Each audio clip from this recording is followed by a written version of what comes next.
Baik,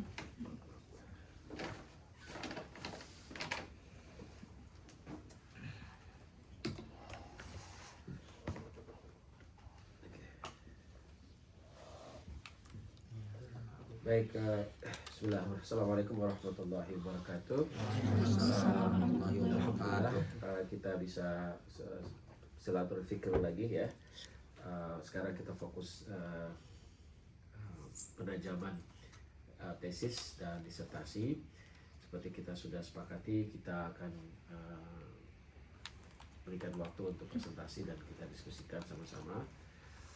Selain itu kita juga mencoba menghubungkan apa yang dibahas masing-masing tesis dan disertasi itu kaitannya dengan kajian Quran di Amerika ya, di Barat secara umum, Amerika, Eropa dan seterusnya. Tentu saja saya sudah baca, so I have read your proposals.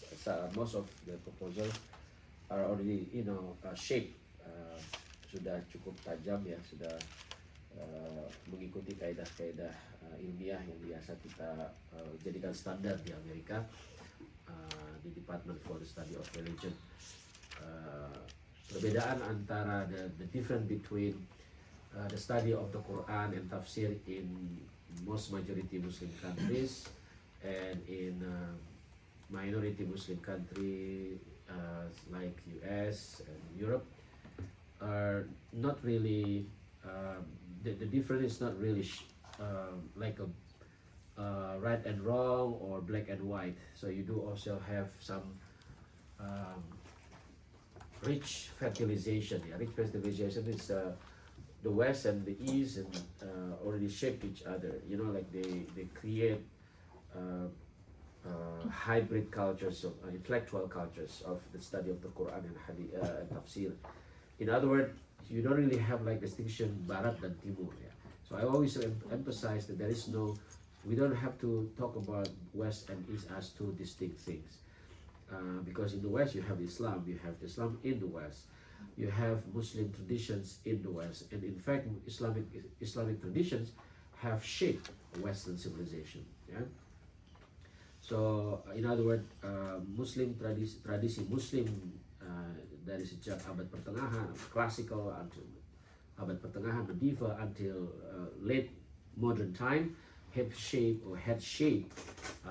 Western intellectual traditions, yeah, including the study of the text, including the study of philosophy, science, and other sciences as well.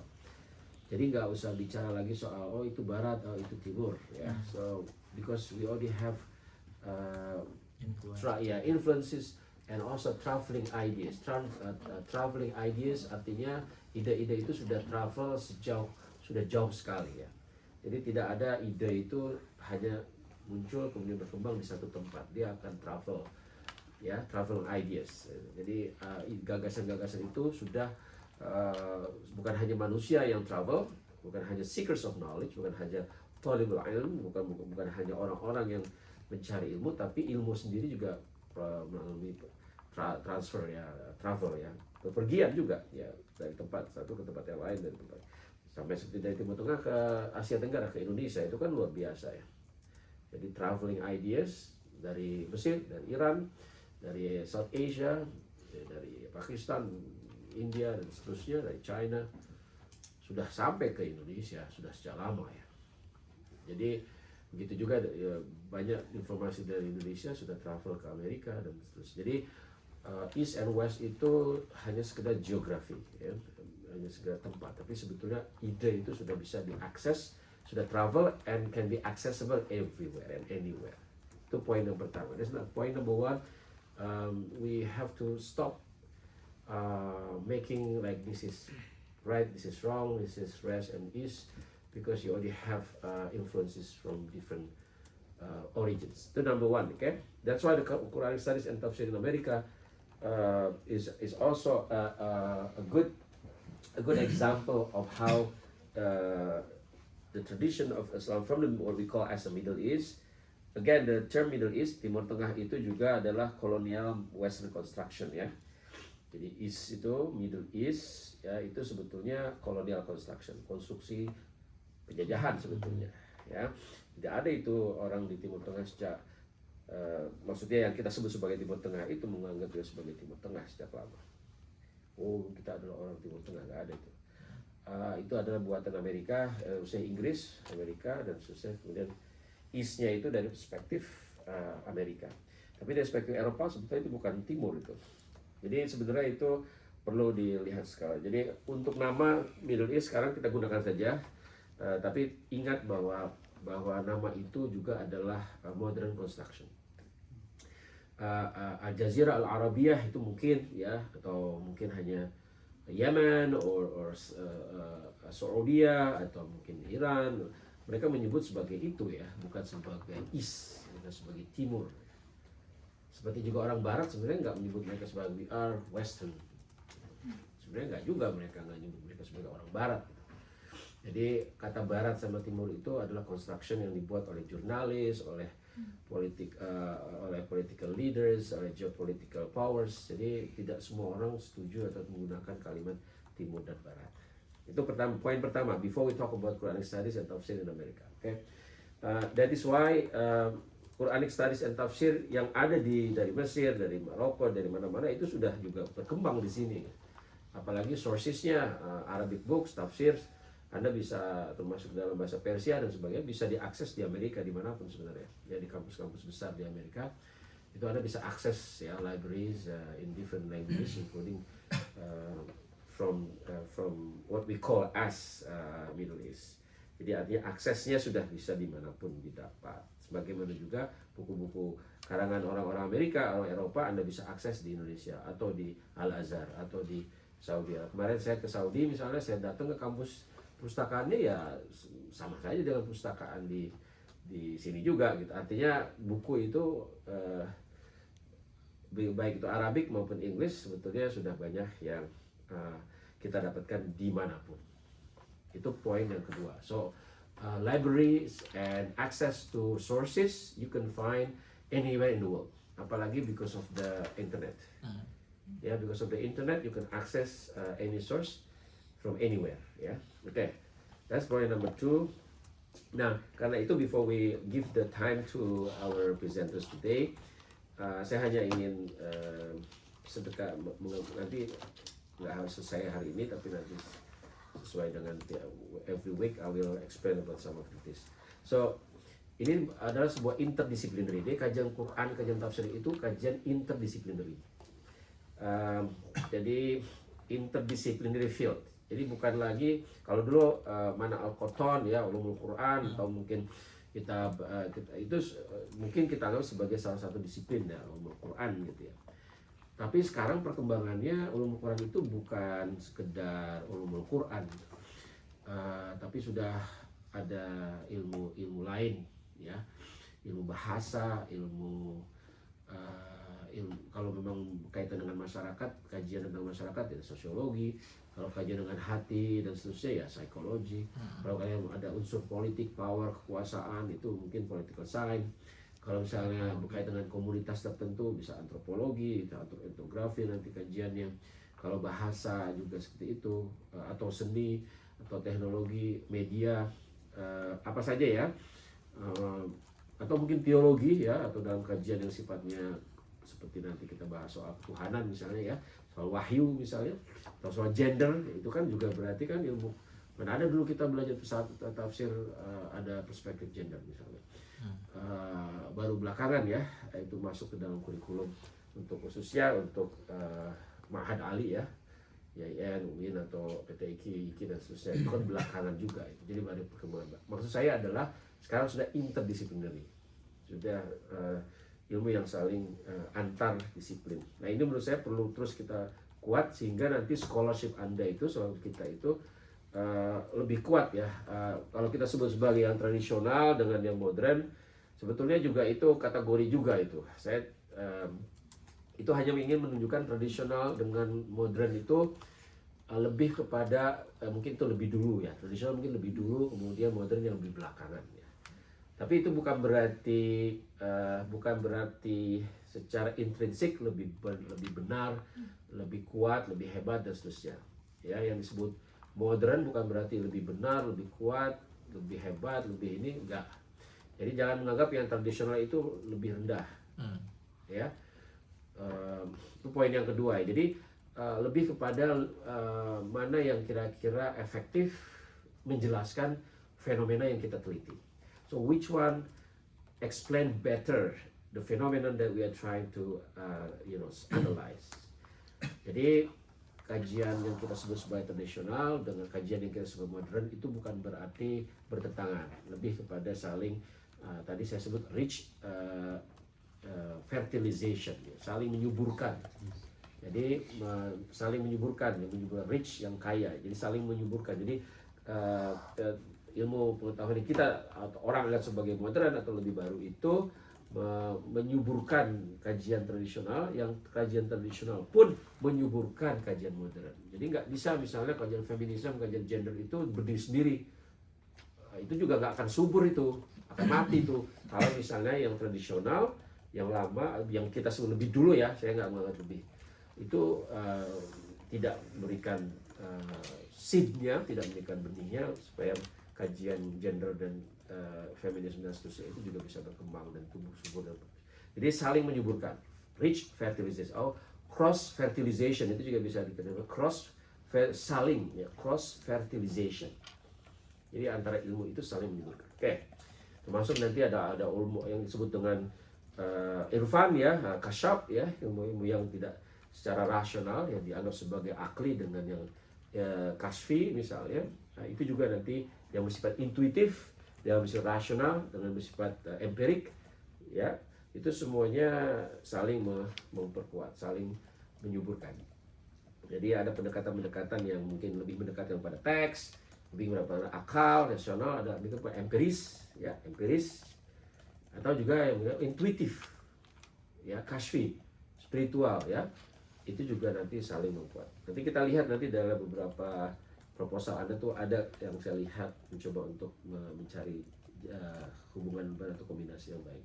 Oke, nah karena itu Amerika salah satu contoh bahwa kajian Quran itu berkembang, ya, sangat berkembang, ya, mungkin minoritas secara jumlah ya orangnya ya, tapi sebagai satu ilmu itu sangat berkembang. Oke, jadi kalau awal-awalnya itu masih bersifat orientalisme ya. Awal-awalnya ya masih bersifat orientalis, masih ada dalam jurusan-jurusan comparative religion ya, studi perbandingan agama, khususnya pada masa awal abad ke-20 sampai pertengahan abad 20. Dan itu biasanya di kajian-kajian Timur Jauh atau Islamic Studies di Harvard, di Princeton, di Chicago dan beberapa kampus lain. Itu awal abad 20 dan pertengahan abad 20. Masih dalam konteks kajian Timur Jauh. Ya, di kajian Quran itu masih dalam kajian wilayah ya. Oke. Makanya Fazlur Rahman dari orang Pakistan datang ke Amerika, jadi orang Amerika, Pakistani Amerikan ya, karena di Pakistan dia tidak diterima gitu. Kurang diterima lah ya pada konteks politik waktu itu. Akhirnya dia mengajar di sini dan jadi gurunya Syafiq Ma'arif, Cano dan kemudian lain-lain sebagainya.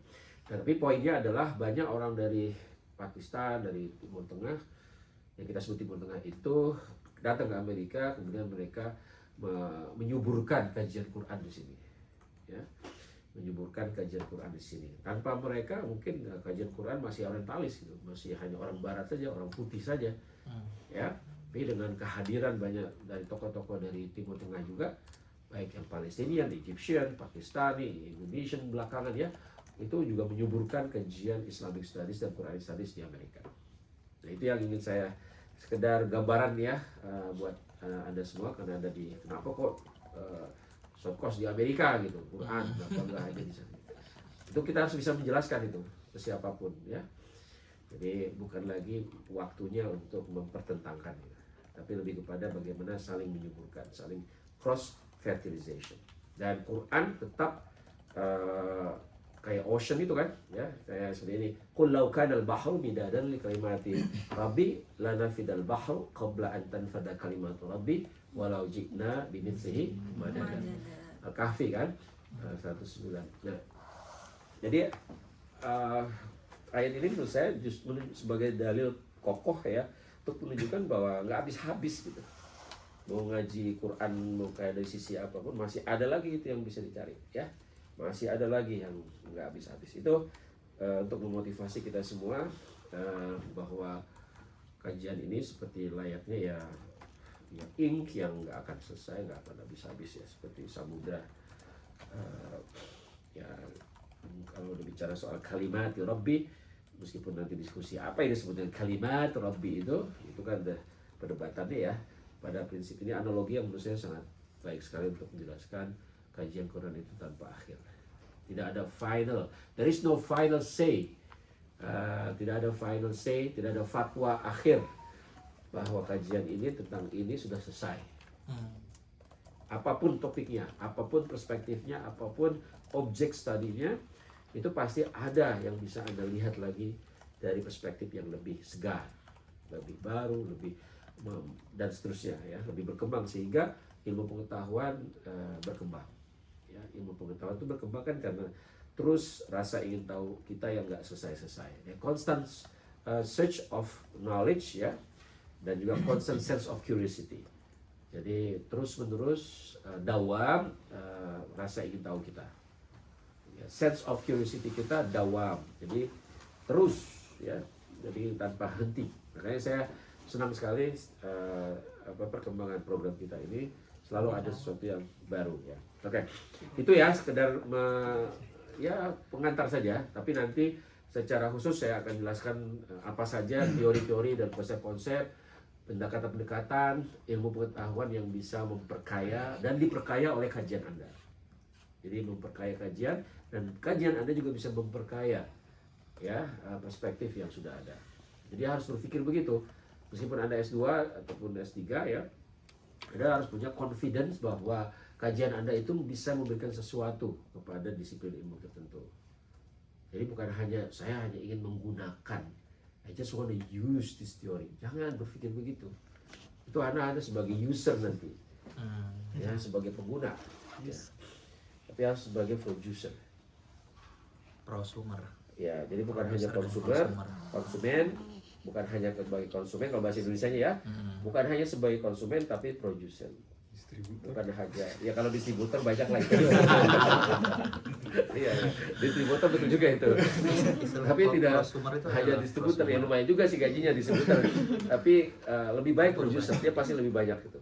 Ya, jadi berpikirnya ke depan. Jadi Anda yang S2 berpikir nanti S3 kayak apa, mau siap-siap untuk disertasi seperti apa. Yang disertasi sambil jalan seperti ini, Anda juga berpikir setelah itu what ya. Kalau di Indonesia banyak teman-teman saya sudah selesai S3 adalah yang terakhir. Jadi kayak ilmiah terus terakhir adalah disertasi. Itu menurut saya karena banyak hal lah ya, tapi harusnya terus tidak berhenti. Karena namanya karya ini tidak berhenti.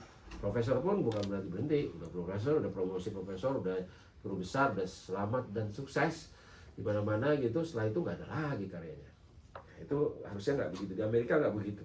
Di sini orang sampai retire pun masih, kita itu apa, pensiun ya, masih memproduce sesuatu, masih punya karya atau paling tidak melakukan sesuatu. Oke, jadi saya hanya ingin ini lebih pada motivasi ya, lebih pada motivasi Anda masih muda, mumpung masih muda gitu, jangan terlambat berpikirnya terus tanpa henti. Dan Quranic Studies, tafsir, kajian Quran, tafsir, mau di sini mau dimanapun itu bisa didapatkan manfaatnya, dan Anda juga memberikan manfaat yang sama.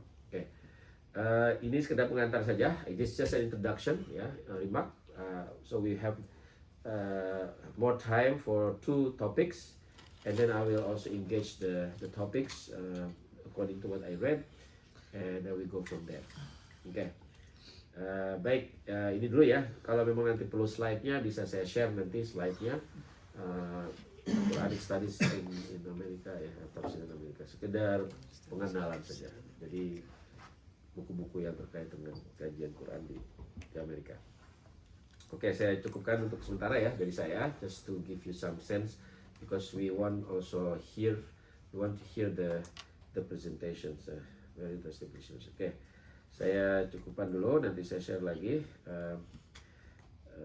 Ya nanti banyaklah nanti yang akan saya jelaskan supaya coba waktu sesuai dengan waktu kita hari ini.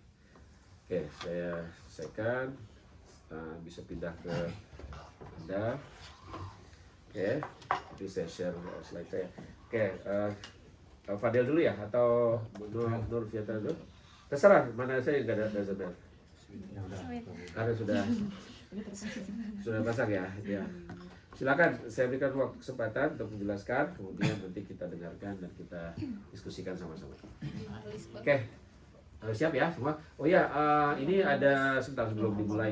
Ada donat tadi saya kayaknya takut kelaparan atau apa saya atau haus gitu ya. Kayak itu berat loh itu saya bawa dua-dua sampai tasnya tadi dari itu. Tapi saya pikirin ada itu. Pantesan Irfan datang. Gitu. Kata Arsyad. Siapa tahu dengan saya tambah gitu ada semuanya 21 orang datang gitu. Tapi kalau misalnya ada yang belum datang juga emang kebangetan. Alright. Sekali aja ditaruh di tengah aja nggak apa-apa. Distributor. Ya. Nah, ini sekedar aja ya, ada donat, ada sama minuman. Oke. Ya, sementara satu-satu dulu kayaknya udah pas loh jumlahnya. Saya kira sambil disiapkan presentasi ya. Oke ya. Silakan Ahmad Fadel untuk presentasinya. Bismillahirrahmanirrahim. Jadi tesis yang saya bahas adalah pemikiran Mullah Sadra atau Sadruddin Shirazi Muhammad, nama aslinya Muhammad bin Ibrahim, gelarnya Sadruddin, lahirnya di Shiraz di sebelah selatan Iran. Objek yang saya kaji adalah tafsir dari Mullah Sadra ini yang sebenarnya ditulis secara terpisah-pisah oleh Sadra, kemudian Muhammad Khajafi menghapusnya, editornya pada abad 18-19 mengumpulkan kembali sekitar 10 surah dari dalam Al-Quran dan beberapa kelompok ayat seperti tafsir Nur atau tafsir ayat kursi dan lain-lain. Jadi ada dua term penting yang mau saya coba ulas, yaitu hierarki dan revelation atau wahyu. Hierarki adalah derajat yang di sini saya fokus pada tradisi filsafat Islam dimulai dari Ibnu Sina, Al-Farabi Ibnu Sina sampai Ibnu Rushd sampai Mullah Sadra, yang sebenarnya terpengaruh oleh Platonis atau tradisi Neoplatonis.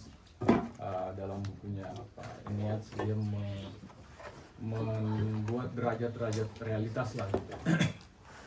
Ada one, ada nous, kemudian ada alam material, dan itu ternyata diambil oleh siapa penerjemahnya, Al-Kindi, Hunain bin Ishaq, kemudian diambil Ibnu Sina untuk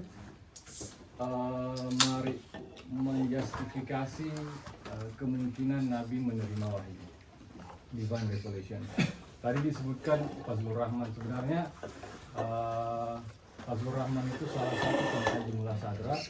Ya, dia punya memorization, ya, dia punya filosofi Mullah Sadra. Salah satunya filosofi yang mungkin dibahas oleh Fazlur Rahman dalam buku yang lengkap, dia kategorikan bagaimana ontologinya, psikologinya gitu. Terus ya Fazlur Rahman membahas juga tentang medisin, dan dua bukunya yang berkaitan dengan penelitian saya itu filsafat Mullah Sadra dan the philosophy of prophecy atau filsafat kenabian. Menariknya di sana dia bahas bagaimana divine revelation menurut Ibnu Sina, kemudian tapi Ibnu Sina, Al-Farabi, Ibnu Hazm sampai Ibnu Taimiyah dan beberapa tokoh, tapi dia tidak membahas Mullah Sadra. Ya, scholarship tentang Mullah Sadra di Amerika atau North Amerika ada beberapa ya. Misalnya Muhammad Rostum seperti menulis tentang tafsir Al-Fatihah membuat saja dalam disertasinya di Universitas Toronto, atau beberapa James Winston Morris, atau ya Syed Nasr yang terkenal, atau saja Rizvi yang di Eropa, dan beberapa juga sudah mengkaji pemikiran-pemikiran Muladhara, khususnya tafsir, tafsirnya. Oke, mari. Jadi masalah kenapa saya tertarik memilih penelitian ini, karena saya melihat dalam literatur teologi yang merupakan perdebatan panjang, perdebatan kuno dan lama tentang agensi Nabi atau subjektivitas Nabi dalam mengungkapkan wahyu. Ini diulang-ulang oleh modernis juga kembali gitu. Yang awalnya memang tradisionalis, ya ini salah satu konstruksi pemikiran sebagaimana menurut Prof. Ali tadi, jangan kita harus terbiasa dengan istilah-istilah yang konstruktif, tradisionalis, modernis, westernis, atau east, timur barat dan lain-lain. East ya. Itu semua konstruksi subjektif kita gitu kan. Ya tergantung kita mendefinisikan bagaimana. Tapi menurutku juga kita nggak bisa melakukan penelitian, menjalankan penelitian atau suatu riset tanpa menyepakati atau ya menerima secara a priori begini konsep yang ingin saya definisi tentang timur yang ingin saya kaji, atau definisi tentang barat yang ingin saya kaji, atau definisi wahyu yang ingin saya kaji, dan seterusnya. Kemudian dicarikan data-datanya. Dan memang selalu ada perubahan-perubahan definisi. Nah, ada beberapa riset sebelumnya yang mengatakan bahwa Nabi itu dan ini salah satu penyebab kenapa lahir tafsir kontekstualis dan kenapa lahir tafsir yang tekstualis. Ini juga subjektif konstruktif juga. Yang pertama, bahwa apa yang diterima Nabi, baik lafzon wa ma'non wa ma'nan. sorry. Kalau dalam bahasa Persia itu yang panjang itu pakai o, kitab ya. Jadi mungkin masih terbiasa enggak. Padahal lafzon wa ma'nan, atau lafzonnya saja atau maknanya saja yang diturunkan oleh Nabi. Kalau yang diturunkan adalah yang didikte adalah lafzonnya, maka kita tidak bisa mengubah, melakukan interpretasi gitu, mencarikan kata-kata lain, kenapa bukan nahmaduhu, kenapa alhamdulillah gitu kan, atau dengan cara-cara lain gitu. Karena itu lahirlah pemikiran tekstualis. Seperti itu yang diinginkan oleh Tuhan. Al-Quran bunyinya seperti itu, dan kita nggak bisa melakukan takwil, nggak bisa melakukan interpretasi yang lain gitu, mencari-cari alibi. Sementara orang sebagian ya, ada salah satu penelitian juga, artikel jurnal sih, dia melakukan pengumpulan data dan dia memasukkan muladhara, dia memasukkan Nasir Al-Kabuzet, pemikiran tentang humanis hermeneutics, bahwa Nabi itu human dan dia mengungkapkan dengan bahasa dia, dengan ekspresi dia, dengan lafaz dia bagaimana Al-Quran itu diungkapkan. Jadi sama dengan kita gitu. Makanya dan itu terpengaruh oleh budaya dan lain-lain. Maka lahirlah dua perspektif ini gitu. Tapi perspektif ini tampaknya perlu dikaji ulang, dieksplorasi kembali, dan ya saya ingin mengeksplorasinya dengan pendekatan muladhara, karena banyak klaim ya, termasuk peneliti-peneliti tentang sadra dia mengklaim sadra ini yang menggabungkan tiga epistemologi gitu. Ada epistemologi wahyu, ada epistemologi irfani, ada kashfi, ada epistemologi rasionawi. Gitu, maksudnya dari sisi justifikasinya, maksudnya kan ada konteks of justification, konteks of discovery. Dari sisi justifikasinya kita bisa menjustifikasi satu pengetahuan cara menggunakan kaidah-kaidah rasional. Maka lahirlah filsafat. Kita bisa menjustifikasi satu pengetahuan dengan intuisi spiritual yang benar. Maka lahirlah irfan. Kita bisa menjustifikasi pengetahuan dengan wahyu gitu. Dengan Al-Qur'an, dengan wahyu. Maka lahirlah syariat dan teologi gitu. Nah, itu ada Mullasadra menganggap itu tidak bertentangan ya, serasi sejalan lah gitu. Tapi selalu terjadi perbedaan ya antara kalangan yang lafzan wa ma'nan ini dan berbagai sebagainya. Dan menurut beberapa peneliti sebelumnya, cara Mullasadra melakukan perdebatan antara lafzan wa ma'nan ini, lafaz dan makna ini itu dengan cara hierarki, dengan cara taskik. Ya hierarki, jadi keberadaan itu satu sekaligus banyak, ada level-levelnya, ada level intelektual, ada level imajinal, ada level material dan seterusnya. Tapi itu beragam sekaligus satu. Beragamnya karena intensitas, satunya karena dia wujud. Nah, demikian. Dan itu yang ingin saya kaji, bahwa Mullasadra, pertanyaan penelitiannya antara internalisme dan eksternalisme yang mengatakan bahwa itu lahir dari diri Nabi, eksternalisme yang mengatakan dari luar, dari Jibril. Bagaimana posisi Sadra melihat dua pendapat ini gitu, menggunakan hierarki. Dan yang kedua, Mullasadra membedakan antara Al-Quran yang transenden dan Al-Quran yang imanen, atau yang ada di dalam, yang sudah berubah menjadi itu.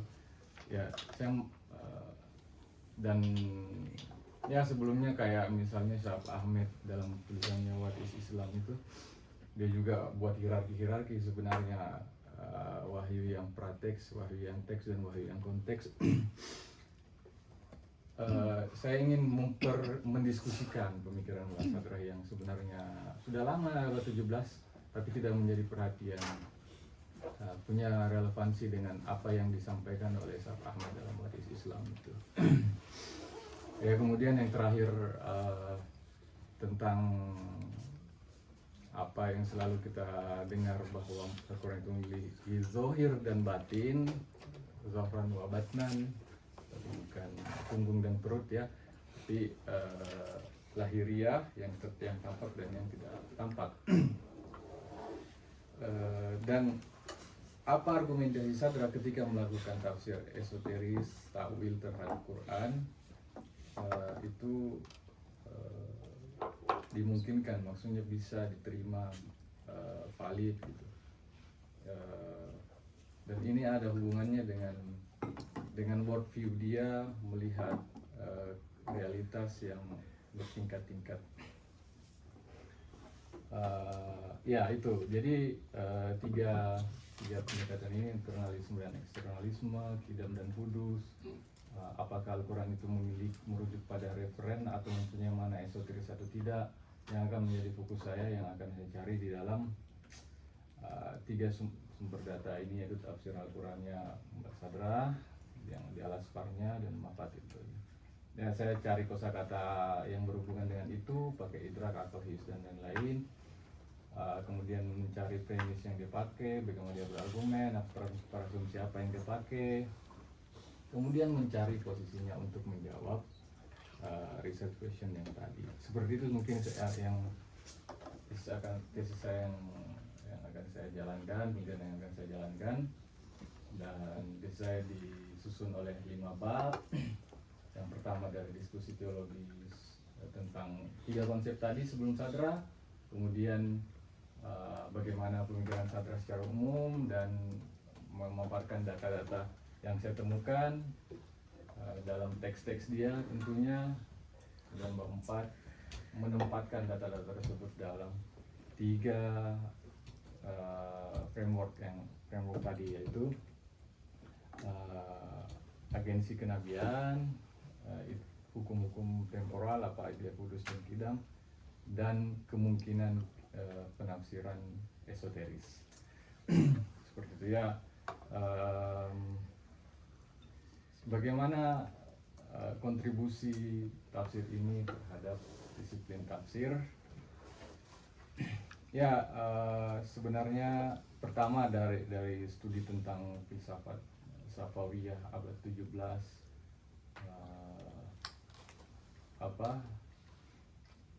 peneliti-peneliti sebelumnya melihat ada stagnansi filsafat setelah Ibn Rushd atau setelah Al-Ghazali, tapi itu sudah banyak yang menolak bahwa setelah Al-Ghazali ada tradisi filsafat lain yang berkembang. Saya mencoba melihat bagaimana tradisi setelah Al-Ghazali itu berkembang, salah satunya dengan filsafat ini. Yang kedua, kita selalu didominasi dengan melihat tafsir itu dengan bahasa gitu kan, dengan sastranya gitu, dengan hadis yang menafsirkannya gitu. Tapi jarang kita melihat mungkin tradisi tafsir yang mengklaim dia punya pengalaman-pengalaman intuitif yang mulai dari As-Sulami gitu, Kusyairi dan lain-lain, atau mengklaim dia punya teori rasional yang menjelaskan Al-Quran seperti Ar-Razi gitu kan. Tapi di tafsirnya Mullah Sadra ini dia menggabungkan, dia mengklaim gitu, menggabungkan tradisi rasionalitas peripatetik masyaiyah dari Ibnu Sina, itu Ar-Razi kan melanjutkan itu. Dia melanjutkan tradisi irfani dari Ibnu Arabi, Sadruddin Qunawi sampai Mullah Sadra, dan dia melanjutkan tradisi ya teologi tekstual dari Syiah 12 imam, Syiah Imamiyah. Dia berusaha menggabungkan 3 itu, dan saya coba melihat apakah benar bagaimana cara dia melakukan penggabungan sintesis itu. Apakah ya sebelumnya dalam pengantar Fazlur Rahman orang sudah mengatakan sih di bukunya tentang filosofi Musadra itu, kalau sintesis yang dilakukan Mullah Sadra bukan sekedar penggabungan katanya. Jadi dia menambah, dia melihat, tidak hanya mengeluarkan satu unsur kemudian menambahkan satu unsurnya. Ya, salah satu contoh dia melakukan sintesis itu misalnya ya agak teknikal sih. Ya, ada sebelum Mullah Sadra ada pemikiran as-sholatul mahiyah dan as-sholatul wujud. As-sholatul mahiyah itu dari Surawardi, as-sholatul wujud itu dari Ibn Arabi, dari Ibn Sina. Mereka ini peradaban filsafat ini nggak selesai, kemudian Mullah Sadra menyatukan kemudian Mullah Sadra menyatukan mengatakan as-sholatul wujud, tapi as-sholatul wujudnya itu apa istilahnya, bergradasi, punya level-level, punya entitas-entitas sebagaimana sebagaimana yang ditawarkan, yang dipunyai konsep oleh siapa, Surawardi itu. Mungkin seperti itu. Ya, rumusan masalah yang sudah saya jelaskan, frameworknya, kontribusi. Ya, penelitian ini mungkin agak berbeda worldview-nya. Ya, saya menyadari itu. Tapi ya, saya mencoba untuk melihat sesuatu yang berbeda dari penelitian. Terima kasih. Ini yang saya. Ya, terima kasih Fadel. Silakan mau satu-satu dulu atau sekaligus presentasinya? atau mau yang secara khusus dulu diskusikan dulu? Gak apa-apa kalau ada yang mau tanya dulu sekarang. Ngomong nanti dulu. Ya, usah malu-malu. Masih ada waktu. Saya nanti bisa belakangan kasih masukan juga. Itu udah buka slide itu, guys. Tapi nanti jadi terpecah gitu. Ini sekalian. Oh gitu. Ya udah. Sekalian aja. Oh, maksudnya Satu dulu. sekalian satu. Oh baik, baik. Silakan.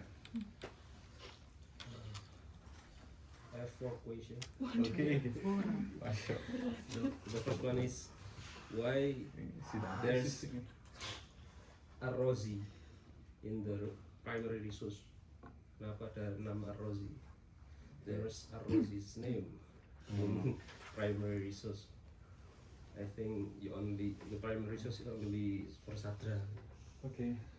Sadra's framework. And second one is this is not proposal, but I think hypothesis. What do you think about the hermeneutical approach from Sadra's perspective? Ya. Historian from historical perspective or just linguistic? So Sadra is linguist. Masalahnya kan ada beberapa perdebatan kan ya. Ada yang menolak menolak sejarah gitu. Ya. Ada yang menolak sejarah. So when we want to interpret the Quran, Ya. just Quran alone. Nah ini Sadra gimana? Quran alone atau need from historical evidence or from hadith or another? Mungkin itu ya. Ya. And the third is, Wow. is there any relation between Sadra and Iran Revolution? Jadi, nowadays, ya, saya nggak tahu Iran ya, I don't know exactly about the Iran. Saya nggak tahu sama sekali Iran, sehingga mungkin bisa dijelaskan kenapa tiba-tiba Iran itu muncul menjadi negara yang sangat berdaya, gitu kan. Dan kemarin ada demo sampai 8 juta orang di LA, itu mungkin bisa menjelaskan lah ya. Ya. Saya nggak tahu itu apa ada hubungannya enggak dengan tesis Anda, tapi saya pengen tahu. Ya seharusnya ada. Ya. Yang keempat, dan the novelty of your research Oke. between previous researchers. Oke. Oh ya. Nah, Yang lain? Nah, itu dulu jawab. Yang lain mau bantu yang lain. Ya bismillah. Silakan. Saya senang ya ada pertanyaan kita bisa diskusi. Yang pertama tadi itu yang Mafatihul Ghaib yang dimaksud ya. Karena ada ya itu sebenarnya bukan judul tafsirnya Ar-Razi, itu judul buku Ulumul Quran Mula Sadra. Sama judulnya sama dengan Mafatihul Ghaib atau Tafsir Al-Kabir Ar-Razi. Ya di sana dia mendefinisikan apa itu Quran, bagaimana metode Quran yang benar dan lain-lain. Nah, masuk ke the second one, hermeneutical approach Sadra.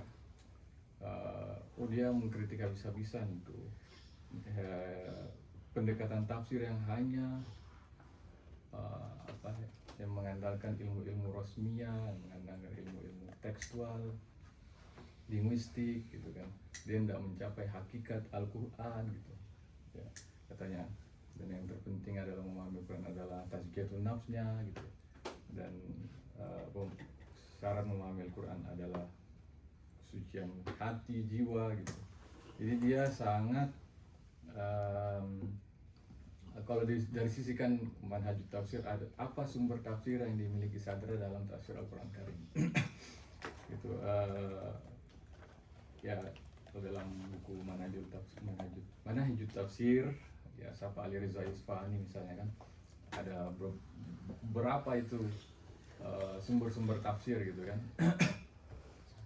Ada akal, ada hadis, ada, nah itu semua dipakai. Kalau saya membaca tafsir Al-Quran Karimnya Sadra, dia memakai sumber filosofis, pakai teori dia memakai hadis, dia mengutip hadis, dia mengutip ayat Quran lain, misalnya Quran di Quran gitu, untuk membenarkan misalnya ya ada referen rujukan metafisik, misalnya bil ufqil a'la di surah An-Najm, kejadian Mi'raj, itu semuanya referen metafisik dalam Al-Quran. Misalnya dulu saya pernah nulis tentang bumi itu ada dua, ya tafsir Al-Zalzalahnya Mullah Sadra. Dia mengatakan yauma tubadil, dalam Al-Quran ada yauma tubadil ardu bighairil ardi ya. Berapa itu? Jadi ketika bumi yang satu digantikan dengan bumi yang lain gitu. Jadi ada dua bumi menurut Sadra. Teorinya ada bumi Multiverse. ardi, ya multiverse. Bumi yang ini dan bumi yang misali gitu kan. Buktinya apa? Al-Quran mengatakan yauma tubadil ardu bighairil ardi. Ada ardi yang sebelumnya diganti dengan ardi yang bumi yang lain gitu.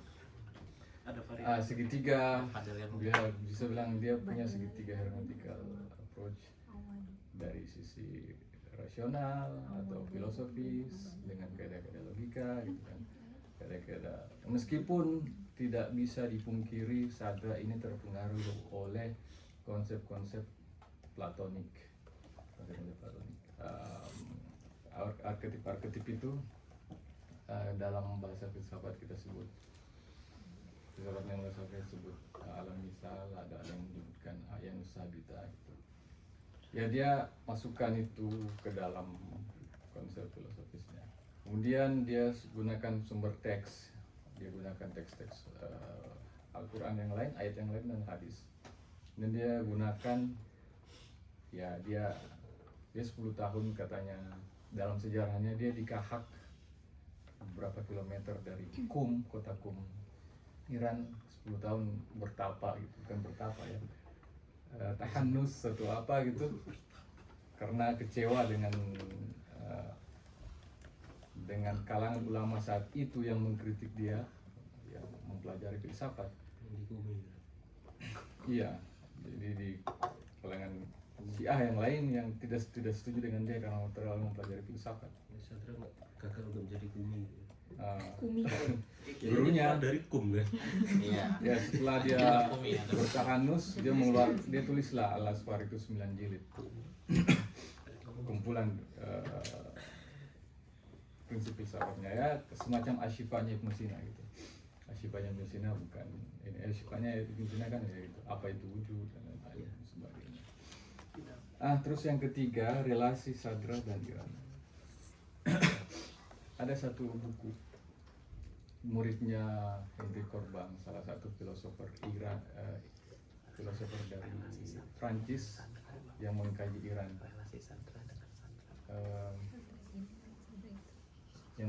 Iran, dia punya murid namanya Christian Jambet. Ya dia menulis tentang philosophy of revelation, the act of being, tapi revelation dalam artian bukan dalam.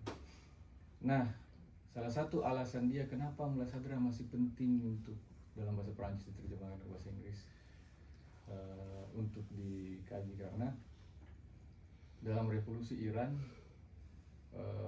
tokoh revolusi Iran Ayatollah Khomeini itu menghabiskan banyak waktunya dalam momen-momen kehidupannya mengkaji filsafat Mullah Sadra. Itu memang, ya kalau kita baca buku-buku Ruhullah Khomeini ini, dia banyak epistemologi akhlaknya dan lain itu terpengaruh dari Mullah Sadra gitu. Dan Murtada Mutahari yang mengkritik berbagai aliran eksistensialis, dan itu dia terpengaruh itu. Yaitu kemudian novelty-nya ya belum ada memang yang saya temukan. Kalau dari sisi tematik aja sih saya mungkin bisa teman-teman bantu. Hipotesis awal, asumsi awalnya gimana akan mengafirmasi previous research, mengafirmasi penelitian sebelumnya atau menyangkal penelitian sebelumnya. Ini lebih sananya sih, sehingga atau menghadirkan suatu hal yang benar-benar baru yang belum ditemukan oleh sebelumnya gitu.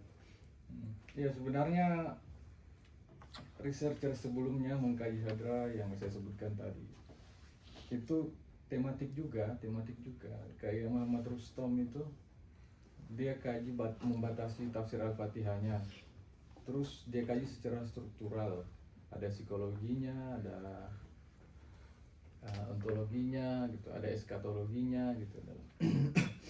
Nah, terus dari situ dia mau menangkap metode tafsir mula sadra. Ya di PTIQ juga ada disertasi sih tentang sadra ya, tentang tafsirnya secara khusus. Ada beberapa artikel tentang tafsir An-Nur. Jadi mereka sekolah-sekolah sebelumnya ini membatasi per surah gitu. Saya mau kaji tafsir surah An-Nur ini sadra dan apa konsep yang ditawarkan di situ, gitu. Teori apa yang dipakai. Nah, saya belum temukan, padahal ini kalau kita lihat pemikiran Wahyu Sadra ini bisa mengisi gitu perdebatan tentang yang mengisi perdebatan tentang Kidah Kudus, perdebatan tentang agensi itu ya, dan juga kemungkinan tafsir esoteris,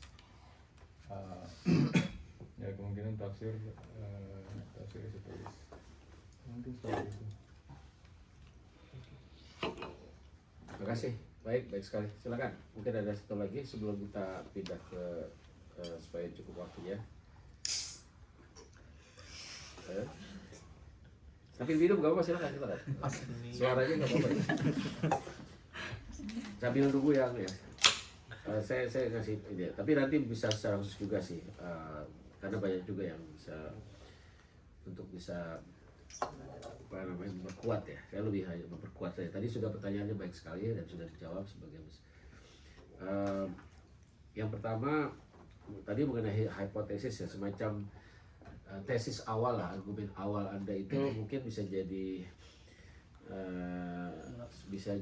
kompas nanti untuk terutama bab 4-nya ya. Jadi kalau tadi kajian-kajian sebelumnya seperti apa ya, literatur yang sudah ada seperti apa tentang bola sadra, kira-kira kontribusi Anda, meskipun ini kan tesis S2 ya, tapi saya kira bisa lah. Misalnya karena sadra itu berpendapat bahwa wahyu ya merupakan tanazul ya. Jadi secara ontologis ya, tanazul itu dipahami oleh sadra secara ontologis dari divine intellect, dari Tuhan kepada teks Arab ya, secara fisik kan dari Tuhan lewat Jibril kemudian kepada teks fisik. Dia berpendapat bahwa takwil ya, atau hermeneutik yang sesungguhnya, jadi hermeneutik yang sesungguhnya atau mungkin kita bisa istilahkan dengan takwil harus ya bersifat ontologis gitu. Jadi bukan sekedar jadi ontologis itu gini, bukan sekedar epistemologis ya. Ini filsafat ya, mohon maaf ya. Jadi kalau epistemologis itu hanya sekedar sumbernya, ya berbicara tentang sumber pengetahuan ya. Sumber itu apakah dari Tuhan atau dari manusia, dari Tuhan lewat Jibril atau dari Muhammad sendiri. Nah, itu epistemologis. Tapi kalau ontologis itu hakikahnya, jadi lebih kepada ontologisnya. Nah, sadra itu ya, salah satu kontribusinya yang Anda bisa jadikan argumen Anda adalah bahwa takwil yang sesungguhnya itu harus bersifat ontologis ya, menggunakan akal dan kasyaf sekaligus. Akal dan kasyaf bukan dua hal yang bertentangan dan berbeda. Jadi buat sadar itu akal dengan kasyaf itu bukan dua hal yang berbeda. Kalau kita secara tekstual memahami akal beda, kasyaf berbeda. Nah, bagi sadra itu dua hal yang tidak bertentangan, bahkan satu. Kalau ontologis itu melihat sesuatu sebagai satu kesatuan. Nah, menurut saya itu yang bisa jadikan kontribusi argumen melalui kajian mula sadra. Jadi makanya bukan lagi persoalan agensi dia wahyu itu tadi kan kidam atau hudusnya itu nggak relevan lagi gitu. Kidam atau hudus itu nggak relevan lagi karena secara ontologis satu. Ya, kalau secara ontologis satu, maka itu yang ingin ditekankan oleh sadra. Jadi sadra menurut saya punya kontribusi dalam hal tafsir, dalam hal takwil, bahwa takwil itu seharusnya atau sesungguhnya bersifat ontologis, bukan sekedar epistemologis, bukan sekedar sumber. Jadi menggunakan akal dengan kasab, ya, intuisi atau apa itu untuk melihat bahwa kata firman yang bersifat fisik itu dalam bentuk Quran, dalam bentuk kata-kata itu harus dikembalikan ke asal, yaitu Tuhan, ya hakikatnya. Ya itu memang secara filsafat aja bisa dipahami ya. Tapi menurut saya itulah yang bisa Anda tekankan. Entah nanti dibahasakan yang gimana. Sekarang tadi hipotesisnya seperti apa ya. Jadi karena bagi Sadra itu berpendapat bahwa wahyu itu bersifat tanazul, ayat-ayatnya nanti mungkin Anda sudah bisa fokus, ada 3 ayat yang saya lihat terkait dengan ini yang bisa Anda gunakan sebagai semacam khususnya bab 4 ya. Fokus ke beberapa ayat yang bisa jadi Anda sudah mencari ayat-ayatnya nggak ya terkait dengan bagaimana dia menafsirkannya? Sudah ada ya? Misalnya ya ayat-ayat kita sudah kenal tapi Sadra memahaminya. Ini dia saya punya daftar ayatnya. Surah Asy-Syura ayat 51 ya. Yaitu yang tentang wahyu ya, yang wahyu, kemudian wara'il hijab ya. Usia Rasul dan seterusnya itu surah ayat 51, kemudian surah Al-Baqarah ayat 97 yang ada ala qalbik itu ya, ala qalbik. Jadi itu surat Al-Baqarah ayat 97 hubungannya dengan konsep dia tentang ittihad al-aqil wal ma'qul, yaitu jadi akil orang yang agensi yang mengetahui yang diketahui itu sebetulnya satu ya, ittihadul aqil wal ma'qul. Kan dia menurut saya kelebihan Sadra atau keunikan Sadra itu sesuatu yang biasanya dianggap sebagai binaries, sebagai sesuatu yang binaries itu sebagai satu kesatuan. Itu aja dia. Ya, sesuatu yang binaries itu akil dengan makul, hal-hal yang sifatnya oposisi itu bagi dia sebetulnya satu, ittihadul akil wal makul. Nah itu surat Al-Baqarah ayat 97, kemudian surat An-Nazm ayat 4 sampai 11, kemudian yang terakhir Al-Waqiah 77 sampai 79.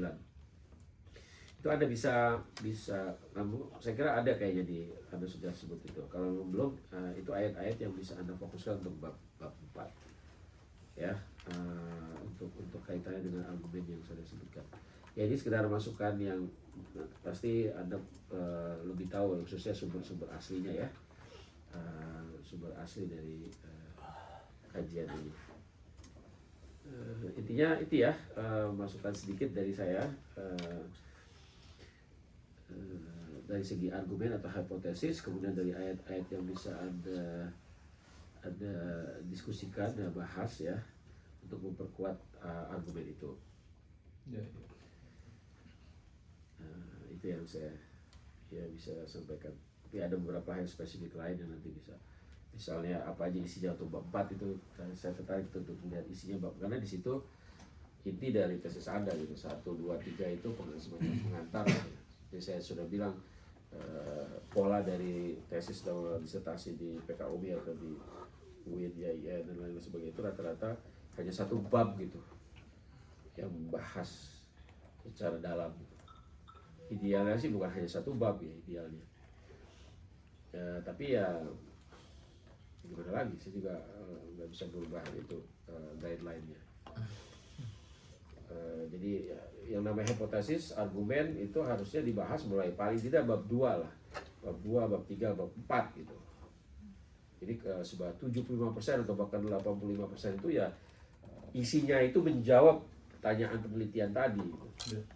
Bukan bukan 3 babnya itu sebagai pendahuluan, sebagai hal-hal sifatnya hanya ingin menunjukkan bahwa kita tahu gitu.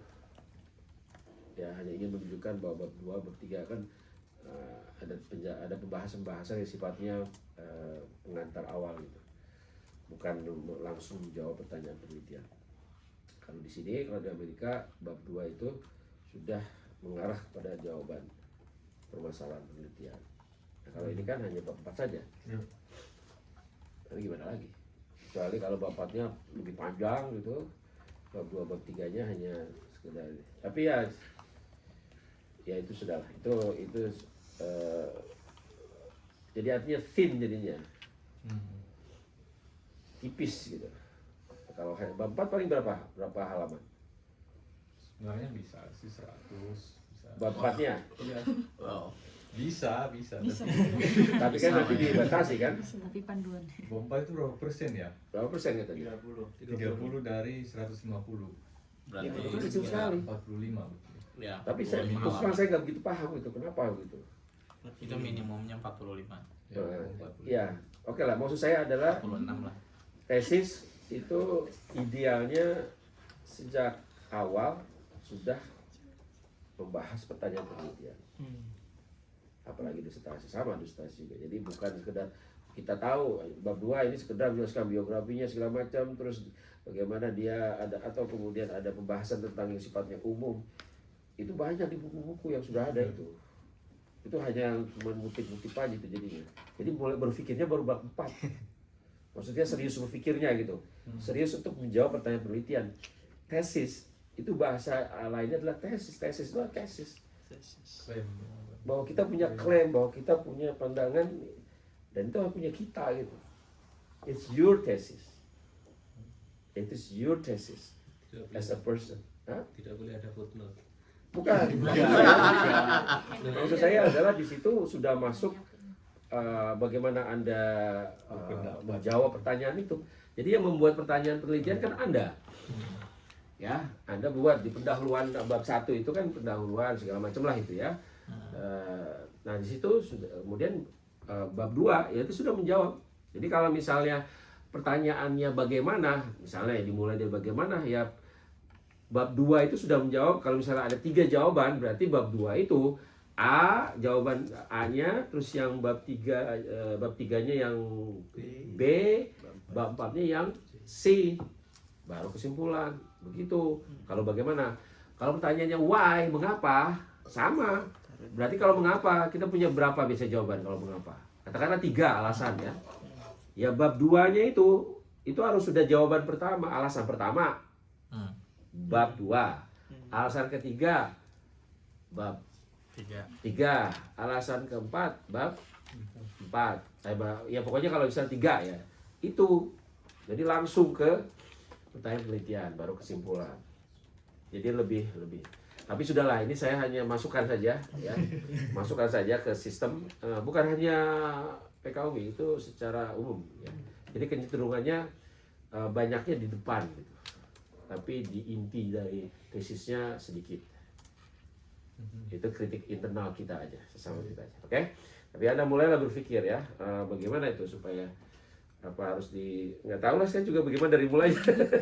Tapi itu dari saya karena saya sudah mendengar dari 3 angkatan nih. Sama saja ini masalahnya.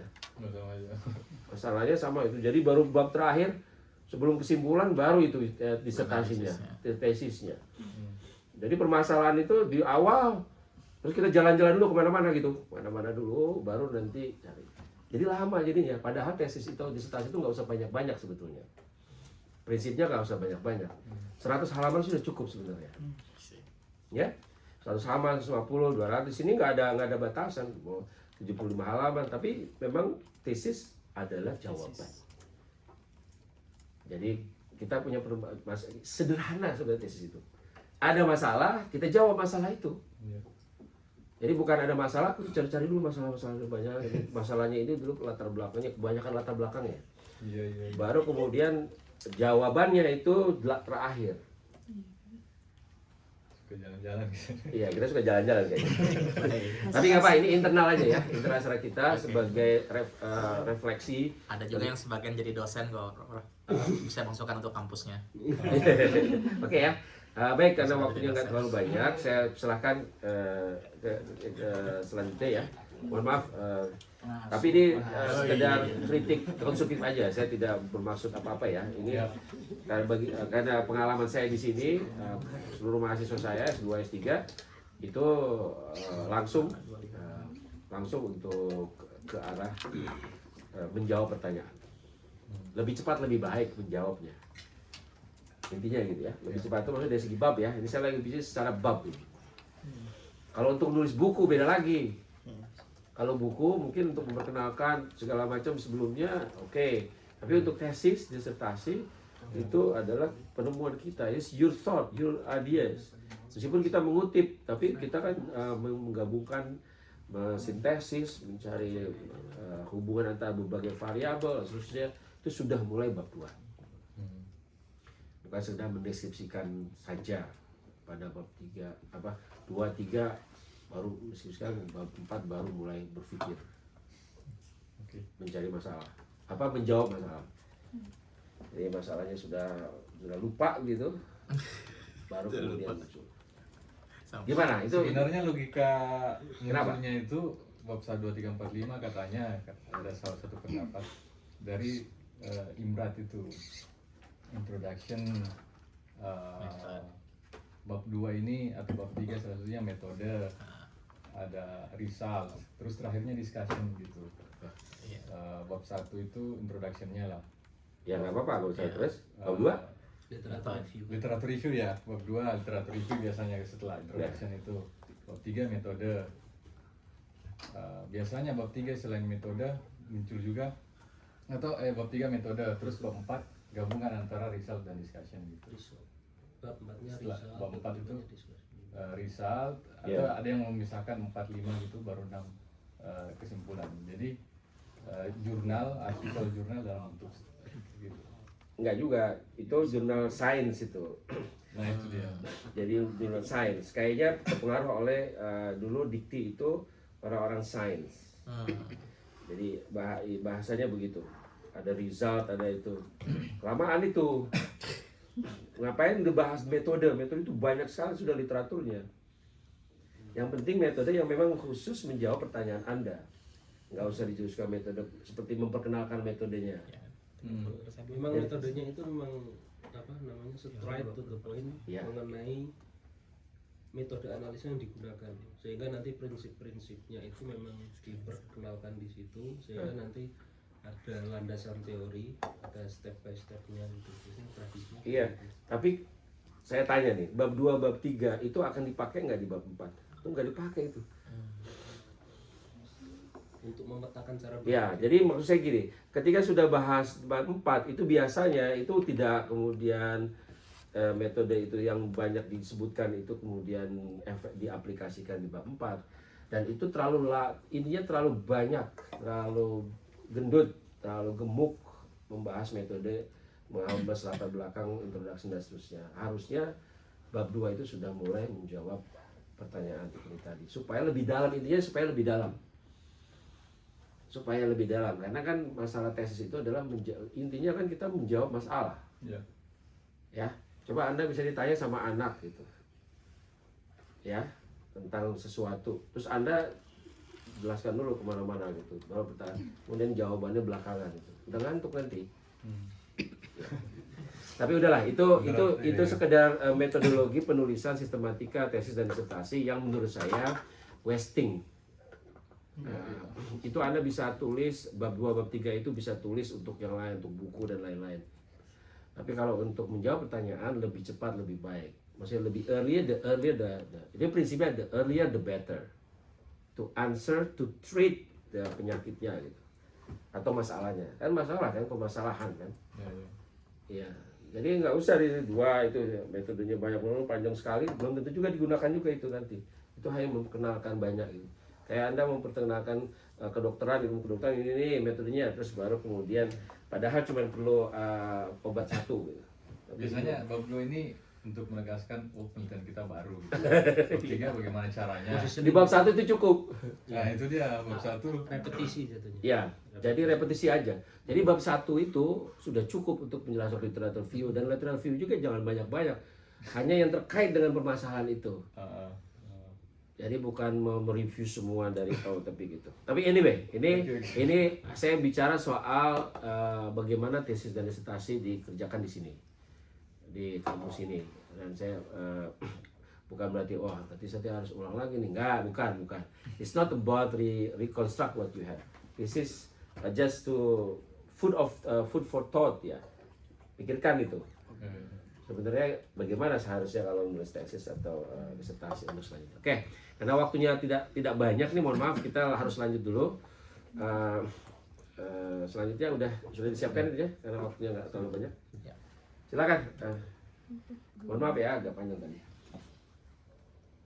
Oh, mati ya? Oh iya. Ya. Nah ini lagi nih apa? Bagus ini, ayo. Bagus bro. Ya, rasionalisasi nih, masih rasionalisasi nih. Sekarang Ya saya juga awalnya milih term. silakan. Judulnya Silakan. Semangat Pak, tenang Pak. Ayo, siap. Oh iya. Kita- Assalamualaikum warahmatullahi wabarakatuh. Waalaikumsalam warahmatullahi wabarakatuh. Pada kesempatan kali ini saya akan memaparkan Progres tesis. bukan progres, ini penelitian tesis saya, belum jadi tapi jadi judulnya itu rasionalisasi penafsiran ayat-ayat relasi gender dalam studi Quran. Jadi ini penelitiannya nanti tematik mengambil dari ayat-ayat gender, terus mengkajinya di studi Quran. Nah, salah satu penulisnya di studi Quran itu sempat disebutkan Fadil tadi, Muhammad Rustom. Itu menjadi salah satu Editor. bukan editor, dia penulis tafsirnya juga. Penulis juga. Iya. Bahkan Syed Hussein Nasr yang seperti tertempel dalam studi Quran itu, beliau bukan penafsirnya gitu, sebagai apa namanya supervisor gitu ya. Jadi ini sebuah karya kolektif oleh 5 akademisi di Amerika, gitu. Udah tahu ya ini ya? Ya. Itu dia di bawah. Ada pengarangnya di situ. Punya nggak? Wih, mantap. Harus soal ke Saya susun asal. mana di New York? Iya. Silakan. Berarti nyetri doang S2-nya. Di Washington ya? Ada dia. Dia juga penelitiannya tentang tafsir ini. Enggak spesifik tafsir. Iya, jadi Saya tuh senang. lanjut. Ayo. Kalau tadi Fadil itu kayak komprehensif sekali tentang Munasadra gimana tafsirannya. Nah, saya mengenal Syed Hussein Nasr ini juga baru belakangan. Udah kenalan. Baru belakangan, jadi ketika saya bingung tesis apa gitu, saya tertarik untuk membaca tafsir ini. Kemudian sepertinya menemukan ada satu gap itu yang bisa saya isi gitu melalui karya ini. Jadi saya kurang tahu bahwa Syed Hussein Nasr itu sebelumnya apa aja buku-bukunya segala macam. Tapi yang saya tahu dari penelitian sebelumnya itu di TTIQ ada yang membahas tentang kosmologi gitu, tentang lingkungan, ekologi segala macam gitu. Gitu. Ya. Nah, ini masalah penelitian saya adalah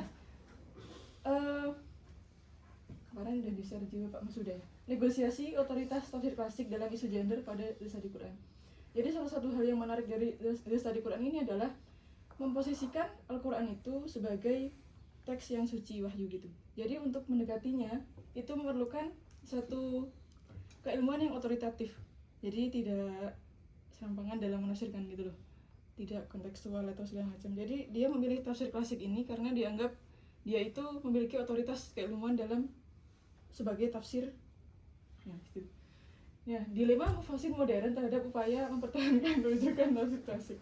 Jadi otoritas tafsir klasik itu, sebagaimana pengkaji gender pasti sudah sangat familiar bahwa tafsir klasik itu sering mendapatkan kritikan dari pengkaji gender. Kenapa? Karena tafsir klasik itu lahir dalam konteks yang patriarkal, itu argumen para feminis ya. Yang mana itu terbawa kepada penafsirannya yang seringkali menafsirkan ayat gender yaitu dengan menggunakan kacamata si mufasirnya itu laki-laki. Nah, ini salah satu kritikan Aminah Wadud ya terhadap tafsir klasik, bahwa tafsir klasik itu banyak didominasi oleh laki-laki. Jadi subjektivitas penafsirannya itu dari sudut pandang laki-laki sehingga mengabaikan pengalaman perempuan dalam tafsirannya gitu. Nah, saya menganggapnya ini ada dilema ketika ada mufasir modern, ketika dia mau merujuk pada tafsir klasik, tetapi dalam menafsirkan ayat gender gitu. Nah, di situ saya gitu. Terus ini tadi lanjut aja. Terus nah, saya menganggap Quraisyah pun itu juga ada suatu apa ya? Dilema, bukan dilema ya. Kayak ya itu lah. Dilema. Nah, dalam menafsirkan Al-Baqarah ayat 228 itu untuk mengemukakan makna darajah, walirijali alaihinna darajah, itu beliau merujuk at-Tabari, terus memaknai ad-darajah itu sebagai derajat kepemimpinan laki-laki. Tetapi beliau menekankan bahwa derajat itu sifatnya hanya implementatif. Jadi dia laki-laki itu bisa menjadi memiliki derajat lebih tinggi daripada perempuan ketika dia memperlakukan istrinya dengan cara baik yang terpuji. Nah, saya menganggapnya itu sebagai rujukan terhadap tafsir klasiknya ini menunjukkan adanya pentingnya otoritas penggunaan. Tetapi ketika penjelasannya seperti ini, beliau itu ada sense of merasakan bahwa tantangan itu memang dirasakan mufasir Iya. gitu. Nah, gitu. Ini juga ada Husain Muhammad ya. Nah, ini lah ya. Nanti baca aja di rumusan saya. Yang fokus saya adalah kisah di Quran. Bahwa ini karya kolektif kontemporer, modern ya, Bro. Ya. Kayaknya Sherlock Nasr itu tidak menggunakan istilah kontemporer tapi modern nih. Karya modern yang hadir di barat menargetkan audiens global. Di introduction-nya dikatakan demikian bahwa ini tafsir ini ditujukan untuk pelajar sarjana umum gitu. Jadi tidak hanya kalangan umat Islam aja. Nah, posisinya di sini saya melihat strategis karena bisa menjadi jembatan intelektual antara tafsir klasik dengan diskursus dunia modern barat, utamanya dalam hal gender gitu. Ini salah satu contoh penafsirannya, ini kan nggak perlu saya paparkan. Tidak apa silakan. Nggak apa-apa. Enggak, harus. Penting ya. Nah, ini salah satu penafsiran di Dasar Quran yang saya anggap cukup menarik tentang sanksi nusyuz perempuan ya. Quran Surat An-Nisa ayat 34. Wallati takhafuna nusyuzahunna fa'iduhunna wahjuruhunna fil madaji'i wadribuhun. Ada 3 rangka sanksi yang umumnya itu dianggap bertahap oleh para mufassir ya.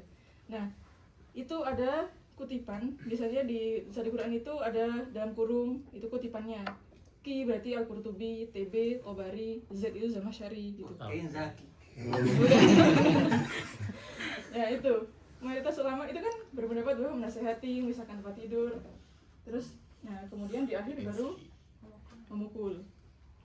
Nah, yang menjadi fokus para feminis itu dikata pemukulnya ini sebenarnya. Yang dianggap problematik kan. Nah, itu. Nah, tapi TSQ ini bisa di Quran punya cara pandang yang menurut saya menarik ketika menafsirkan nusyuz. Makna wadribuhun itu. Nah, dia itu tetap mempertahankan rujukan tafsir klasik, tetapi dia itu ada mekanisme seleksi. Jadi memilih mana pendapat mufassir yang menurut saya tidak terlalu kayak dipilih-pilih mana yang ini maknanya tidak terlalu Iya, nggak apa-apa. inilah gitu ya. Ini apa? Oh iya, oke paham. Oh iya. Yang mendekati dengan isu barat, seperti kan di barat juga banyak humanisme apa segala macam gitu kan. Jadi asumsi saya beliau mengutip tafsir-tafsir ini karena mendekati dengan apa yang orang barat pahami seperti itu. Nah, itu salah satu beberapa yang dia kutip Qurtubi, bahwa pukulan ringan yang tidak melukai yaitu tanpa kekerasan. Kemudian mengutip juga Ibnu Katsir, Qurtubi, Tabari, Sa'labi, Zamakhsyari, bahwa wadribuhun itu adalah ghairu mu'assir, tanpa meninggalkan bekas gitu. Kemudian dia kutip juga Az-Zamakhsyari, pukulan tanpa bekas yaitu menggunakan siwak gitu. Ibnu Ajibah juga dikutip bahwa pukulan itu tidak boleh menyakitkan. Ibnu Abbas juga dikutip juga bahwa wadribuhun itu memukul dengan siwak, kayu kecil, dengan lembut. Gitu. Iya, jadi kayak, dan juga di tafsirnya itu beliau menekankan bahwa sebenarnya hukum Islam itu dari awal sudah menekankan bahwa melarang tindakan kekerasan gitu. Terus dia juga di situ menolak makna kontemporer yang memaksa beralih dari wadribuhun yang memukul itu dengan alasan kontekstualisasi. Ada juga kan penafsir kontekstual yang memaknai wadribuhun itu durul fisabil, durul art. Nah, beliau di situ secara spesifik menolak pendapat tersebut. Nah gitu. Jadi TSQ itu berusaha mempertahankan makna klasik dengan menonjolkan sisi humanis pada tafsir-tafsir yang dia kutip itu, sembari memberikan legitimasi dalam aspek moral dan linguistik bahwa sebenarnya tafsir klasik ini sudah menunjukkan bahwa dari awal tidak menuntut untuk melakukan kekerasan. Itu sebagai step terakhir aja, gitu. Tidak mengajukan kekerasan. Bahkan memukul pun yang ringan, yang tidak melukai. Ya gitu. Lanjut. Ini baru saya jelaskan kenapa saya pilih rasionalisasi. Karena mungkin nanti teman-teman ada ini ya, tapi nggak boleh ganti judul juga, jadi harus terpaksa seperti ini.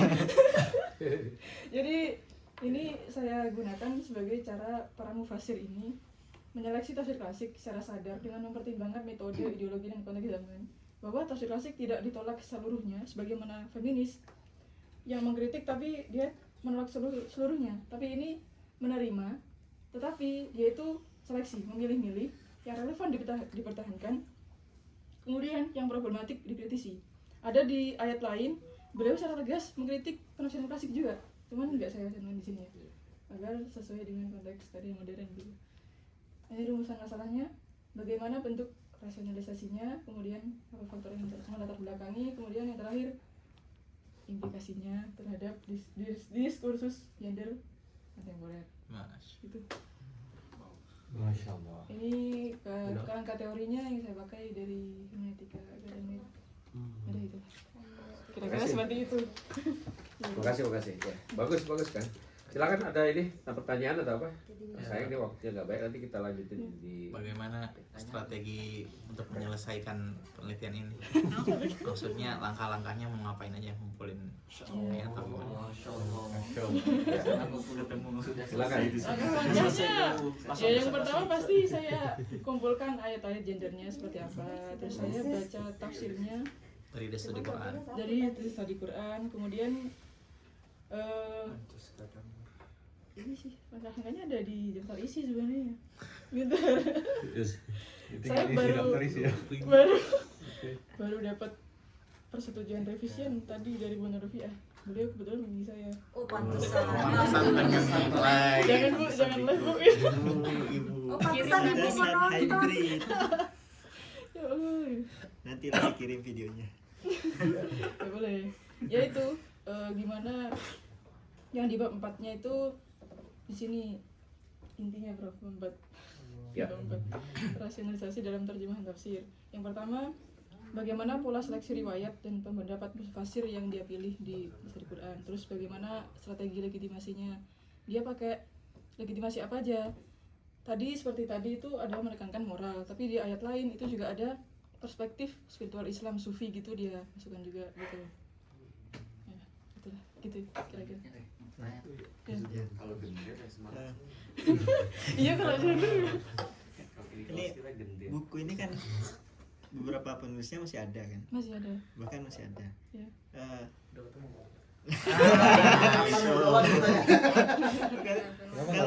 Kalau sebelumnya kan Sadra Muthartami sudah Pass away. Iya. Apakah nanti dari selain menganalisis sendiri, apakah nanti perlu juga wawancara misalnya ke beberapa penulis? Pasti akan jadi lebih bagus. Iya. Mumpung sudah dekat. Sepertinya dengan itu akan menambah perspektif yang lebih luas. Jadi sebenarnya saya juga ada butuh untuk itu ya, mendengar langsung dari para mufasirnya karena masih hidup kan. Sudah ada draft wawancaranya. Nah, itu masih sudah. Itu Mas, belum sih. besok dibikin besok. Dovi juga mau tanya. Aku masih penasaran. Kedamer di situ mau diapain? Iya. Suruh ngapain? Bukan udah ngapain. Kok ada tiba-tiba ada nama Gadamer, dia suruh ngapain Jadi gitu? gimana Pak? Aku juga nggak tahu. Jadi Gadamer ini Kok tiba-tiba ada Gadamer gitu? Karena sama-sama untuk gender. kerangka teorinya bagaimana penelitian ini dijalankan gitu. Suruh Pak Gadamer Budi kan tidak. ada apa ya, asumsinya tafsir itu tidak lahir dari ruang kosong gitu kan. Jadi pasti ada Gadamer yang konteksnya yang latar belakangi penafsirannya. Gadamer bilang tafsir gitu. Bukan tafsir, apa namanya? Horizon. Horizon, horizon itu kan. Jadi saya Kamu itu ya. melalui konsep fusi horizonnya, horizon. Ada horizon text dan penafsir. Jadi horizon text itu saya berusaha melihat gimana cara si mufasir ini mendekati tafsirnya itu, tradisi dan klasik. Kemudian horizon mufasir saya gunakan untuk melihat konteks modernnya di barat. Jadi horizon teks itu mufasir klasik. Horizon text ya, mufasir klasik. Bukannya TSG-nya ya, horizon text. Baik. Tradisi tafsir klasik. Horizon text. Horizon text-nya. Oh iya, horizon text. Horizon penafsir. Oh iya, Penafsirannya penafsiran. Dan fusi atau Yes. gabungan. Jadi horizon text itu saya mendekati isi Qurannya kan. Masalah satu bukan nilai.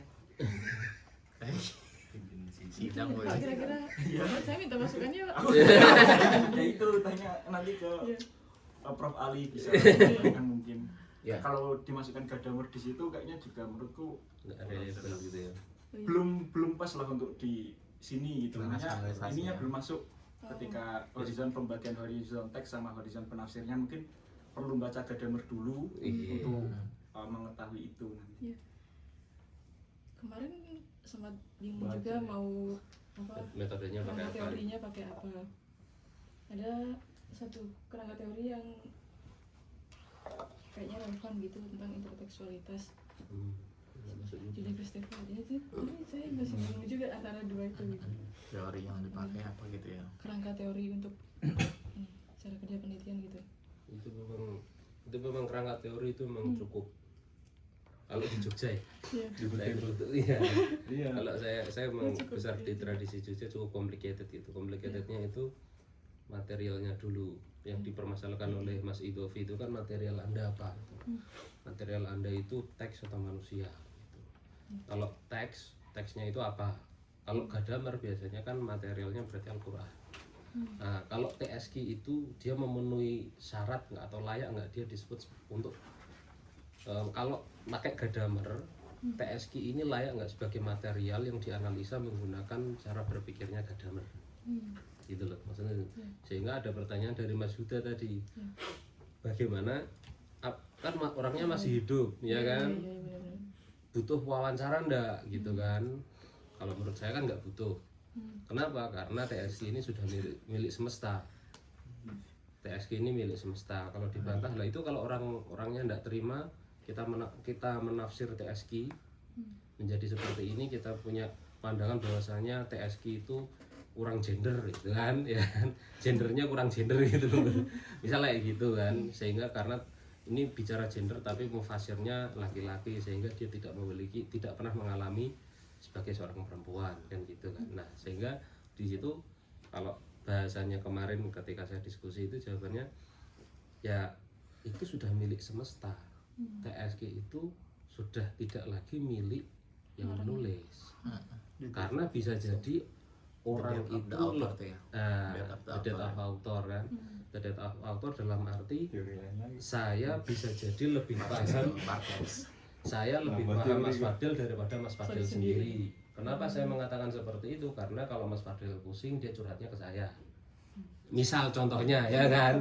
Misal manusia kan itu kan perdebatan atau kalau manusia memang dia tahu tentang dirinya sendiri buat apa ada psikolog dan dokter kan itu. Nah, itu kemarin debatnya seperti itu. Nah, itu sebenarnya yang kemudian butuh di-declare. You have to declare in the methodological approach. Your methodological approach gitu. Nah, Mungkin sedikit tambah. sebentar terakhir. Jadi kalau saya dulu diajar oleh Abah Rafiq, kamu tidak perlu menyebutkan A, B, C, D, tapi you have to develop your own theory. Katanya kayak gitu. Sehingga kamu tidak perlu using Gadamer framework atau using Foucault framework. Itu nggak harus seperti itu, tapi you have to develop your own theory. Itu menurut Abah Rafiq, dan saya nggak berani membawa dan ketika saya mencoba membawa itu di PTIQ otomatis dihabisi kan gitu ya kan. Kemudian sehingga masing-masing tradisi intelektual di kampus itu kan berbeda-beda, sehingga jujur saya tidak berani menyarankan hal itu. Kok tiba-tiba saya you have to develop your own theory gitu. Ya itu mungkin selanjutnya monggo. Ya, terima kasih. Ini sedikit. Ya silakan. Ya kayaknya mungkin bagaimana ya ke Prof juga ke yang lain, apakah kerangka teori ini harus merujuk ke tokoh tertentu atau kita bisa menggunakan ya dengan cara kita sendiri gitu. Karena yang saya pahami tentang teori ya bagaimana cara kita menjawab rumusan masalah ini gitu kan. Kalau misalnya rasionalisasi penafsiran berarti teori tentang rasionalisasi gitu. Maksudnya apa saja bentuk rasionalisasi untuk A, B, C, D, E, F, terus itu kita membaca nusyusnya, oh ada rasionalisasi seperti ini di nusyus, ada rasionalisasi seperti ini di di idrib atau di apa gitu. Faktor apa gitu, mau pakai yang empat materialnya Aristotle misalnya, implikasi gitu. Makanya kita bisa kembangkan sendiri mungkin ya, atau bagaimana nanti teori itu apa gunanya di penelitian. Baik, ini bagus sekali ya dua yang sudah kita bicarakan. Tapi karena waktu, kita perlu pindah ruangan dulu. Karena waktu karena akan mau dipakai sebentar lagi. Kita lanjutkan. Saya mau lanjutkan, ini banyak hal yang perlu saya masukkan. Jadi nanti mungkin saya harus untuk minggu selanjutnya perlu cari tempat yang atau mungkin diawali atau gimana nanti supaya bisa mungkin diawali kalau bisa. Tapi kan ada kelas gak jam 2-nya? Kalau sebelum jam 1, kalau mulai jam 1 gimana? Jam 1 sholat dulu tapi Supaya nanti bisa sebelum jam 4 udah selesai. Untuk selanjutnya, tapi untuk sekarang saya mau lanjutkan nih soalnya ini bagus sekali, penting kita untuk semuanya. Oke, jadi kita siap-siapan dulu, beres-beres dulu ya. Nanti kita lanjutkan. Bawa makanannya, kita cari tempat di seperti di taman gitu. Bawa laptop masing-masing ya. Untuk hari ini aja mohon maaf karena akan ada kelas lagi dalam 10 menit lagi ya. Mohon maaf karena ruangannya. Oke, kita akan lanjutkan. Kita akan lanjutkan. Oke, bawa makanannya, bawa semua, terus sampahnya juga ya. Kita lanjutkan di